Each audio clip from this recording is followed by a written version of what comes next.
জুলাই গণঅভ্যুত্থানের বীর সেনানী ও ইনকিলাব মঞ্চের মুখপাত্র নলছিটির কৃতি সন্তান শহীদ ওসমান হাদি হত্যার ৬ মাস পেরিয়ে গেলেও এখনও বিচার না হওয়ায় ক্ষোভ বিরাজ করছে নলছিটিবাসীর মধ্যে।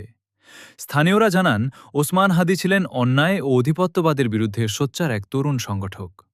আন্দোলন সংগ্রামের সক্রিয় ভূমিকার কারণে তিনি সাধারণ মানুষের কাছে ব্যাপক পরিচিতি লাভ করেন।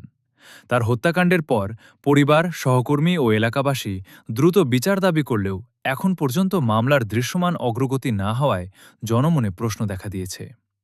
এদিকে সামাজিক যোগাযোগ মাধ্যমেও হাদি হত্যার বিচার দাবিতে বিভিন্ন কর্মসূচি ও প্রতিবাদ অব্যাহত রয়েছে। তরুণ সমাজের অনেকেই মনে করেন, বিচারহীনতার সংস্কৃতি চলতে থাকলে সমাজে অপরাধ আরও বেড়ে যাবে।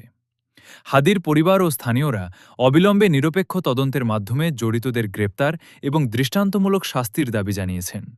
একই সঙ্গে তারা বলেন, বিচারহীনতার সংস্কৃতি বন্ধ করতে দ্রুত এই হত্যার বিচার নিশ্চিত করা জরুরি। News desk, checkpost.